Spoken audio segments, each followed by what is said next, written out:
तर विद्यार्थ्यांनो, एका स्पेशल आणि फ्रेश या सुपर क्लासमध्ये सर्वांचे स्वागत आहे। सुपर क्लासमध्ये आज आपण पोलीस भरती तसेच जिल्हा परिषद भरती व इतर भरतीसाठी अतिशय उपयुक्त असणारे जीके क्वेश्चन्स कव्हर करणार आहोत आणि कारणास्तव त्या या सुपर क्लासला सुरूपासून शेवटपर्यंत जरूरच पाहायचं आहे। तसेच तुम्ही जर चॅनलवर नवीन आला असाल तर सबस्क्राइब लगेच करून घ्या आणि केल्याच्या नंतर बेल आयकॉनला प्रेस करून ऑलमध्ये सिलेक्ट करून जरूरच घ्यायचं आहे। तर सुपर क्लासला सुरुवात करूया। सर्वात पहिला प्रश्न पाहूया। प्रश्न असा आहे विद्यार्थ्यांनो की पृथ्वीच्या मध्यभागातून जाणाऱ्या काल्पनिक रेषेला काय म्हटले जाते? पृथ्वीच्या मध्यभागातून जाणाऱ्या काल्पनिक रेषेस काय म्हणतात? तर ऑप्शन क्रमांक 2 राहील विषुववृत्त असे पृथ्वीच्या मध्यभागातून जाणाऱ्या काल्पनिक रेषेस म्हणतात। पुढचा प्रश्न पाहूया। मोमीनाबाद हे खालीलपैकी कोणत्या ठिकाणाचे ऐतिहासिक नाव आहे? कोणते? मोमीनाबाद हे ठिकाण खालीलपैकी कोणत्या ठिकाणाचे एक ऐतिहासिक नाव बनले आहे? तर ऑप्शन क्रमांक 4 राहील अंबाईजोगाईचे जे आहे मोमीनाबाद हे एक ऐतिहासिक ठिकाण नाव आहे। पुढचा प्रश्न पाहूया। किनारपट्टीच्या प्रदेशात साधारणतः कोणत्या प्रकारची वने आढळतात ते सांगायचं आहे। कोणत्या किनारपट्टीच्या प्रदेशामध्ये कोणत्या प्रकारची वने पाहावयास मिळतात?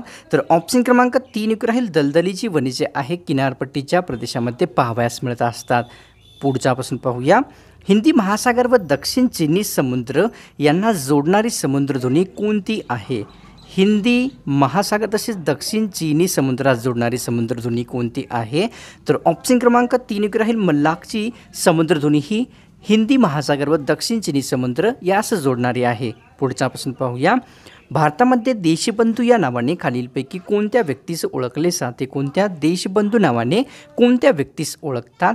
तर ऑप्शन क्रमांक 1 राहील चित्तरंजन दास यांना देशबंधू या नावाने ओळखले जात असते। पुढचा प्रश्न पाहूया। राजाराम मोहन राय यांनी खालीलपैकी कोणते वृत्तपत्र सुरू केलेले होते? कोणी? राजाराम मोहन रॉय यांनी खालीलपैकी कोणते वृत्तपत्र सुरू केलेले होते? ऑप्शन क्रमांक 4 राहील संवाद कौमुदी हे राजाराम मोहन राय यांनी सुरू केलेले आहे। पुढचा प्रश्न पाहूया। महाराष्ट्र राज्याच्या उत्तर सीमेवर कोणता डोंगर स्थित आहे? कोणत्या राज्याच्या? महाराष्ट्र म्हणजे आपल्याच राज्याच्या उत्तर सीमेवर कोणता डोंगर स्थित आहे विद्यार्थ्यांनो?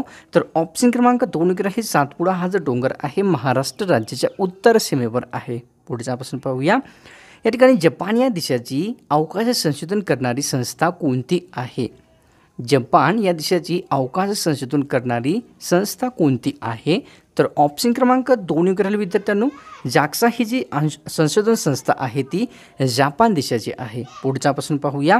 कर्नाटक राज्यांनी पुण्यकोटी दत्तू योजना खालीलपैकी कोणासाठी सुरू केलेली आहे? कोणत्या? कर्नाटक राज्याने पुण्यकोटी दत्तू ही योजना कोणासाठी सुरू केली आहे? तर ऑप्शन क्रमांक 1 राहील गायीसाठी कर्नाटक राज्याने पुण्यकोटी दत्तू योजना सुरू केली आहे। पुढचा प्रश्न पाहूया। नवीन संसदेचे उद्घाटन खालीलपैकी कोणत्या दिवशी झाले होते? भारतातील नवीन संसदेचे उद्घाटन कोणत्या दिवशी करण्यात आले होते? ऑप्शन क्रमांक 3 राहील 28 मे 2023 या वर्षी या दिवशी नवीन संसदेचे उद्घाटन झाले आहे। पुढचा प्रश्न पाहूया। प्रकाश वर्ष खालीलपैकी कशाचे एकक आहे किंवा काय मोजण्यासाठी वापरले जाते ते सांगायचं आहे। काय? प्रकाश वर्ष काय मोजण्याचे वापरण्यात येत असते? तर ऑप्शन क्रमांक 1 राहील खगोलीय अंतर मोजण्यासाठी प्रकाश वर्ष हे यूजमध्ये घेतले जात असते। पुढचा प्रश्न पाहूया। खालीलपैकी कोणता एक रोग असंसर्गजन्य आहे? खालीलपैकी कोणता रोग असंसर्गजन्य आहे? ऑप्शन क्रमांक 3 राहील मधुमेह हा जो रोग आहे असंसर्गजन्य असलेला आहे। पुढचा प्रश्न पाहूया। सुबोध पत्रिका खालीलपैकी कोणत्या समाजाच्या प्रचारासाठी सुरू करण्यात आलेले होते? सुबोध पत्रिका कोणत्या समाजाच्या प्रचारासाठी सुरू केलेले होते? तर विद्यार्थ्यांनो ऑप्शन क्रमांक 1 राहील प्रार्थना समाजाच्या प्रचारासाठी सुबोध पत्रिका हे सुरू करण्यात आलेले होते। पुढचा प्रश्न पाहूया। महाराष्ट्रातील समाज सुधारणेचा पहिला समाज कोणता होता ते सांगायचं आहे। महाराष्ट्रातील समाज सुधारणेचा पहिली चळवळ कोणती होती? कोणत्या समाजामार्फत करण्यात आली होती? ऑप्शन क्रमांक 4 राहील सत्यशोधक समाजामार्फत महाराष्ट्रातील समाज सुधारणेची पहिली चळवळ झालेली होती। पुढचा प्रश्न पाहूया। भारतातील कोणत्या राज्याला साखरेची वाटी असे म्हटले जाते? साखरेची वाटी असे कोणत्या राज्यास म्हटले जाते? ऑप्शन क्रमांक 2 योग्य राहील उत्तर प्रदेश राज्याला साखरेची वाटी असे म्हटले जात असते. विद्यार्थ्यांनो पुढच्यापासून पाहूया. 25 लाख रुपये कोणत्या पुरस्कारासोबत दिले जात असतात? 25 लाख रुपयाची रक्कम कोणत्या पुरस्कारासोबत देतात? तर ऑप्शन क्रमांक 2 योग्य राहील खेलरत्न पुरस्काराची जी राशी असते 25 लाखाची असते. पुढच्यापासून पाहूया. या ठिकाणी भगवान गौतम बुद्ध यांचे मूळ नाव खालीलपैकी कोणते होते किंवा आहे ते सांगायचं आहे. भगवान गौतम बुद्धांचे मूळ नाव कोणते आहे? तर या ठिकाणी ऑप्शन क्रमांक 1 वर हे सिद्धार्थ असे भगवान गौतम बुद्धांचे मूळ नाव होते. पुढच्यापासून पाहूया. या ठिकाणी रब्बी ज्वारीचे कोठार महाराष्ट्रातील कोणत्या जिल्ह्याला म्हटले जाते? रब्बी ज्वारीचे कोठार असे कोणत्या जिल्ह्यास म्हणतात? तर विद्यार्थ्यांनो एका प्रश्नाचं उत्तर मी आपल्या सर्वांसाठी विचारलेले आहे. उत्तर येत असेल तर सर्वांनीच कॉमेंट करून नक्कीच सांगायचं आहे. पुढच्यापासून पाहूया. या ठिकाणी आगासीव डोंगर येथे गौतम बुद्धांच्या एकूण किती लेण्या आहेत ते सांगायचं आहे. कोणत्या ठिकाणी? तर आगासीव डोंगर या ठिकाणी बुद्धांच्या एकूण किती लेण्या आहेत? तर ऑप्शन क्रमांक 1 राहील 108 लेण्या आगासीव डोंगर येथे भगवान गौतम बुद्धांच्या आहेत. पुढच्यापासून पाहूया. जनगणमन हे रवींद्रनाथ टागोर यांनी कोणत्या भाषेत लिहिलेले आहे? जनगणमन हे रवींद्रनाथ टागोर यांनी कोणत्या भाषेत लिहिले होते? ऑप्शन क्रमांक 3 राहील बंगाली भाषेमध्ये जनगणमन हे रवींद्रनाथ टागोर यांनी लिहिलेले होते. पुढच्यापासून पाहूया विद्यार्थ्यांनो. महाराष्ट्रातील सर्वात जास्त दुष्काळग्रस्त क्षेत्र असलेला जिल्हा कोणता आहे? महाराष्ट्रातील सर्वात जास्त दुष्काळग्रस्त असलेला जिल्हा कोणता आहे? ऑप्शन क्रमांक 1 राहील अहमदनगर हा जो जिल्हा आहे सर्वात जास्त दुष्काळग्रस्त क्षेत्र असलेला आहे. पाहूया पुढचा प्रश्न. महाराष्ट्र राज्यातील क्षेत्रफळाच्या दृष्टीने सर्वात मोठा जिल्हा कोणता आहे? महाराष्ट्र राज्यातील क्षेत्रफळाच्या दृष्टीने सर्वात मोठा जिल्हा कोणता आहे? ऑप्शन क्रमांक 1 राहील अहमदनगर हा जिल्हा क्षेत्रफळाच्या दृष्टीने महाराष्ट्रातील सर्वात मोठा आहे. पुढच्यापासून पाहूया. खालीलपैकी कोणत्या तालुक्यामध्ये साखर कारखान्यांची संख्या जास्त आहे? साखर कारखान्याची संख्या महाराष्ट्रातील कोणत्या जिल्ह्यातील तालुक्यामध्ये येते? तर विद्यार्थ्यांनो ऑप्शन क्रमांक आपल्यासमोर 1 राहील कोपरगाव या तालुक्यामध्ये साखर कारखान्यांची संख्या सर्वात जास्त पाहावयास मिळते. पुढच्यापासून पाहूया. खाद्यपदार्थामध्ये असणाऱ्या आम्लांना काय संबोधले जात असते? खाद्यपदार्थात असणाऱ्या आम्लांना काय म्हटले जाते? ऑप्शन क्रमांक 1 राहील नैसर्गिक आम्ल असे खाद्यपदार्थामध्ये जेवढीही आम्ल असते त्यांना संबोधले जात असते. पुढच्यापासून पाहूया. राष्ट्रपती हा संसदेच्या कोणत्या सभागृहाचा सदस्य असतो? राष्ट्रपती संसदेच्या कोणत्या सभागृहाचा सदस्य असतो? ऑप्शन क्रमांक 4 राहील राष्ट्रपती संसदेच्या कोणत्याही सभागृहाचा सदस्य नसलेला व्यक्ती असतो. पुढच्यापासून पाहूया. सर्वोच्च न्यायालयाचा जो कारभार आहे कोणत्या भाषेतून चालत असतो? सर्वोच्च न्यायालयाचा कारभार जो आहे कोणत्या भाषेत चालतो? तर विद्यार्थ्यांनो या ठिकाणी आपल्यासमोर ऑप्शन क्रमांक 2 योग्य राहील इंग्लिश या भाषेमध्ये सर्वोच्च न्यायालयाचा कारभार चालत असतो. पुढच्यापासून पाहूया. भारतातील कोणत्या राज्याला 5 नद्यांचा प्रदेश म्हटले जाते? किती? 5 नद्यांचा प्रदेश कोणत्या राज्यास म्हणतात? तर ऑप्शन क्रमांक 2 राहील पंजाब राज्याला भारतामध्ये 5 नद्यांचा प्रदेश म्हटले जाते. पुढच्यापासून पाहूया. राज्यघटनेच्या कोणत्या कलमामध्ये भारतासाठी एक संसद असेल असे सांगितलेले आहे? राज्यघटनेच्या कोणत्या कलमामध्ये भारतासाठी एक संसद असेल असे सांगितलेले आहे? ऑप्शन क्रमांक 1 राहील कलम 79 मध्ये भारतासाठी संसद असावी असे सांगितलेले आहे. पुढच्यापासून पाहूया. भारतासाठी एक राज्यसभा असावी असे कोणत्या कलमात सांगितलेले आहे? भारतासाठी एक राज्यसभा असावी असे कोणत्या कलमात सांगण्यात आलेले आहे? ऑप्शन क्रमांक 1 राहील कलम 80 मध्ये भारतासाठी एक राज्यसभा असावी असे सांगण्यात आलेले आहे. की मनसर हे टेकड्या महाराष्ट्रातील कोणत्या जिल्ह्यात येतात? कोणत्या? मनसर टेकड्या महाराष्ट्रातील कोणत्या जिल्ह्यात येतात? तर ऑप्शन क्रमांक 3 राहील महाराष्ट्रातील नागपूर जिल्ह्यामध्ये मनसर टेकड्या स्थित झालेल्या आहेत. पाहूया पुढचा प्रश्न. मानवी शरीरातील सर्वात मोठा अवयव खालीलपैकी कोणता आहे? कोणता? मानवी शरीरातील सर्वात मोठा अवयव कोणता आहे? तर या ठिकाणी ऑप्शन क्रमांक 2 राहील त्वचा हा जो अवयव आहे मानवी शरीरातील सर्वात मोठा असलेला एक अवयव आहे. पाहूया पुढचा प्रश्न. उत्तराखंड राज्यामध्ये खालीलपैकी कोणते थंड हवेचे ठिकाण स्थित आहे? भारतातील उत्तराखंड राज्यात खालीलपैकी कोणते थंड हवेचे ठिकाण येते?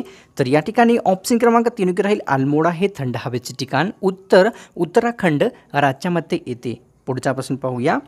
सर्वात जास्त प्रमाणामध्ये क जीवनसत्व खालीलपैकी कोणत्या फळामध्ये असते? कोणते क जीवनसत्व सर्वात जास्त प्रमाणात कशात असते?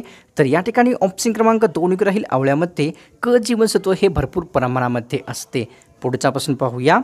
पेडॉलॉजी या शास्त्रामध्ये खालीलपैकी कशाचा अभ्यास केला जातो? कोणत्या शास्त्रात पेडॉलॉजी या शास्त्रामध्ये कशाचा अभ्यास करतात? तर या ठिकाणी ऑप्शन क्रमांक 3 राहील मातीचा अभ्यास पेडॉलॉजी या शास्त्रामध्ये केला जात असतो. पुढचा प्रश्न पाहूया. शनिवार वाडा कोणाच्या कारकिर्दीमध्ये बांधला गेला होता? कोणता विद्यार्थ्यांनो शनिवार वाडा हा कोणाच्या कारकिर्दीमध्ये बांधण्यात आलेला होता? तर या ठिकाणी ऑप्शन क्रमांक आपल्यासमोर 2 राहील बाजीराव पेशवे यांच्या काळामध्ये शनिवार वाडा हा बांधण्यात आलेला आहे. पुढचा प्रश्न पाहूया. भाववाचक नामांना खालीलपैकी दुसऱ्या कोणत्या नावाने ओळखले जात असते? भाववाचक नामांना दुसऱ्या कोणत्या नावाने ओळखले जात असते? तर विद्यार्थ्यांनो ऑप्शन क्रमांक आपल्यासमोर 3 योग्य राहील. धर्मवाचक या नावाने देखील भाववाचक नावांना ओळखले जात असते. थायमिन या जीवनसत्वाअभावी खालीलपैकी कोणता आजार होत असतो? थायमिन या जीवनसत्वाअभावी कोणता आजार होतो? तर या ठिकाणी ऑप्शन क्रमांक 1 राहील बेरी हा जो आजार आहे थायमिन जीवनसत्वाच्या अभावी होणारा आहे. पाहूया पुढचा प्रश्न. इन्सुलिन हे प्राण्याच्या कोणत्या अवयवापासून स्त्रावणारे संप्रेरक आहे? इन्सुलिन कोणत्या प्राण्याच्या अवयवापासून स्त्रावणारे एक संप्रेरक आहे? तर या ठिकाणी विद्यार्थ्यांनो ऑप्शन क्रमांक 4 योग्य राहील. स्वादुपिंड या अवयवापासून इन्सुलिन हे स्त्रावणारे संप्रेरक आहे. पुढचा प्रश्न पाहूया. मानवी हृदयातील ठोक्यांची जी आवाजाची तीव्रता असते किती डेसिबलची असते ते सांगायचं आहे. हृदयातील आवाजाची जी तीव्रता असते ती किती डेसिबल असते? तर या ठिकाणी ऑप्शन क्रमांक 2 राहील मानवी हृदयाचा जो आवाज आहे 15 डेसिबलचा असतो. पुढचा प्रश्न पाहूया. सर्वांनी शांत बसा या वाक्याचा आपल्याला प्रकार ओळखायचा आहे. सर्वांनी शांत बसा वाक्याचा प्रकार आपल्याला सांगायचा आहे. तर ऑप्शन क्रमांक 3 राहील सर्वांनी शांत बसा हे आज्ञार्थी वाक्य प्रकार आहे. कोणते पक्षी अभयारण्य आशियातील सर्वात मोठे आहे? कोणते पक्षी अभयारण्य आशियातील सर्वात मोठे आहे? ऑप्शन क्रमांक 1 राहील भरतपूर हे पक्षी अभयारण्य आशियातील सर्वात मोठे आहे. पाहूया पुढचा प्रश्न. बालहत्या प्रतिबंधक गृह सुरू करणारे समाजसुधारक खालीलपैकी कोणते होते? बालहत्या प्रतिबंधक गृह स्थापन करणारे किंवा सुरू करणारे समाजसुधारक कोण आहेत? तर ऑप्शन क्रमांक आपल्यासमोर विद्यार्थ्यांना 2 राहील महात्मा फुले यांनी बालहत्या प्रतिबंधक गृह सुरू केलेले होते. पुढचा प्रश्न पाहूया. महाराष्ट्रातील ब्राह्मणेतर चळवळीचे नेतृत्व खालीलपैकी कोणामार्फत करण्यात आलेले होते? महाराष्ट्रातील ब्राह्मणेतर चळवळीचे नेतृत्व कोणामार्फत करण्यात आलेले होते? तर या ठिकाणी ऑप्शन क्रमांक 3 राहील शाहू महाराज यांच्यामार्फत महाराष्ट्रातील ब्राह्मणेतर चळवळीचे नेतृत्व झालेले होते. पुढचा प्रश्न पाहूया. Central institute for cotton research कोणत्या शहरामध्ये स्थित आहे? Central institute for cotton research हे कोणत्या शहरात स्थित आहे? तर विद्यार्थ्यांनो ऑप्शन क्रमांक 2 राहील नागपूर या शहरामध्ये किंवा जिल्ह्यामध्ये central institute for cotton research स्थित आहे. पुढचा प्रश्न पाहूया. खालीलपैकी कोणतीही मुस्लिमांची एक लढाऊ संघटना होती? खालीलपैकी कोणतीही मुस्लिमांची लढाऊ संघटना होती? तर ऑप्शन क्रमांक 1 राहील खाकसार ही मुस्लिमांची लढाऊ एक संघटना होती. पुढचा प्रश्न पाहूया. चेरापुंजी हे प्रसिद्ध ठिकाण भारतातील कोणत्या राज्यात आहे? कोणते ठिकाण? चेरापुंजी हे ठिकाण भारतातील कोणत्या राज्यात येते? तर ऑप्शन क्रमांक 2 राहील मेघालय राज्यामध्ये चेरापुंजी हे या ठिकाणी प्रसिद्ध ठिकाण स्थित आहे. पुढचा प्रश्न पाहूया. वैतरणा व भीमा नद्यांचा उगम कोणत्या ठिकाणी झालेला आहे? 2 नद्या आहेत विद्यार्थ्यांनो. हे वैतरणा व भीमा या 2 नद्यांचा जो उगम आहे कोणत्या ठिकाणी झालेला आहे? तर ऑप्शन क्रमांक 3 राहील पुणे या ठिकाणी वैतरणा तसेच भीमा या दोन्ही नद्यांचा उगम झालेला आहे. पुढचा प्रश्न पाहूया. महाराष्ट्रातील कोणता विभाग कापूस उत्पादनामध्ये अग्रेसर आहे? कोणत्या कापसामध्ये अग्रेसर असलेला विभाग महाराष्ट्रातील कोणता आहे? तर विद्यार्थ्यांनो ऑप्शन क्रमांक 3 राहील वरीलपैकी दोन्ही म्हणजेच विदर्भ तसेच मराठवाडा हे दोन्ही विभाग कापसामध्ये अग्रेसर असलेले आहेत. पुढचा प्रश्न पाहूया. महात्मा गांधी सेतू खालीलपैकी कोणत्या नदीवर स्थित आहे? महात्मा गांधी सेतू कोणत्या नदीवर स्थित आहे? तर विद्यार्थ्यांनो ऑप्शन क्रमांक या ठिकाणी 2 योग्य राहील. गंगा नदीवर जे आहे महात्मा गांधी सेतू स्थित आहे. पुढचा प्रश्न पाहूया. सद्भावना दिवस म्हणून खालीलपैकी कोणत्या व्यक्तींचा जन्मदिवस साजरा केला जात असतो? कोणता? सद्भावना दिवस म्हणून कोणत्या व्यक्तींचा जन्मदिवस साजरा होत असतो? तर विद्यार्थ्यांनो ऑप्शन क्रमांक 3 योग्य राहील. राजीव गांधी यांचा जो दिवस आहे सद्भावना दिवस या नावाने साजरा केला जात असतो. तर विद्यार्थ्यांनो ही सुपर क्लास मला वाटते की सर्वांनाच आवडलेली आहे आणि कारणास्तव त्या सुपर क्लासला सोडण्याच्या पूर्वी एक लाईक व चॅनलवर तुम्ही पहिली वेळेस आला असाल तर सबस्क्राईब लगेच करून घ्या. केल्याच्यानंतर बेल आयकॉनला प्रेस करून ऑलमध्ये सिलेक्ट करून जरूर घ्यायचं आहे. तर मिळतो स्पेशल आणि फ्रेश सुपर क्लासमध्ये.